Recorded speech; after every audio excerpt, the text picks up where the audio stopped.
அனைவருக்கும் வணக்கம். நம்மளுடைய இறந்து போன முன்னோர்களுடைய புகைப்படத்தை உங்க வீட்டுல வச்சிருக்கீங்க அப்படின்னா தவறாம இந்த வீடியோவை பாருங்க.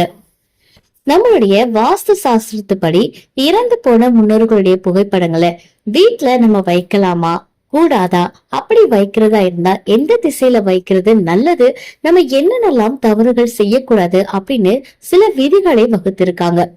ஜோதிட சாஸ்திரத்துப்படி, அதாவது வாஸ்து சாஸ்திரத்துப்படி நம்ம வீட்டுடைய அமைப்பு அப்படின்றது மட்டும் இல்லைங்க, நம்மளோட வாங்கக்கூடிய சின்ன பொருட்கள்ல இருந்து பெரிய பொருட்கள் வரைக்கும் எதையெல்லாம் எந்த இடத்துல வைக்கணும் அப்படின்றத தொடர்ந்து எந்த நாள்ல எந்த பொருளை வாங்கினா ரொம்ப நல்லது அப்படின்றது வரைக்கும் எல்லா விஷயங்களுமே வாஸ்து சாஸ்திரத்துல சொல்லப்பட்டிருக்கு.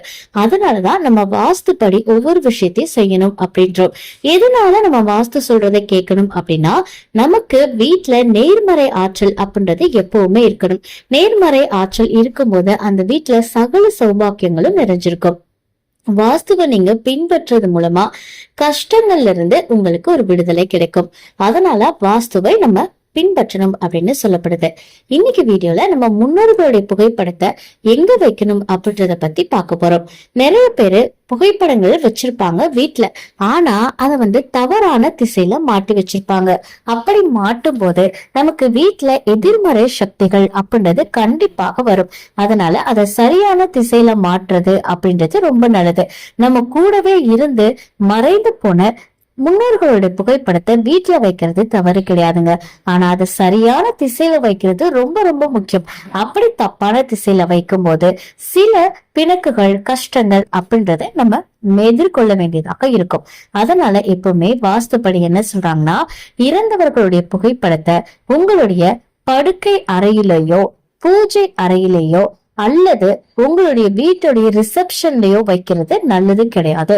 இது என்ன பண்ணும் அப்படின்னா, வீட்டுல இருக்கவங்களுக்கு உடல் உபாதைகளை ஏற்படுத்தும்.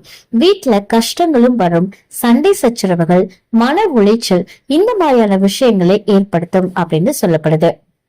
நீங்க இறந்து போன முன்னோர்களுடைய புகைப்படங்களை எந்த திசையில வைக்கிறது நல்லது அப்படின்னா, தெற்கு பக்கத்துல தாங்க வைக்கணும். தெற்கு பக்கத்துல நீங்க வச்சீங்க அப்படின்னா அது ரொம்ப நல்லது. ஏன்னா இது யம தர்ம ராஜாவுடைய திசை.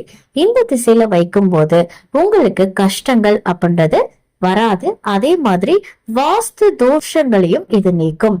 தெற்கு சுவற்றுடைய தெற்கு பக்கத்திலையும் புகைப்படத்துல இருக்கக்கூடிய நபருடைய முகம் வடக்கு பக்கத்திலயும் நீங்க வைக்கிற மாதிரி இருக்கணும்.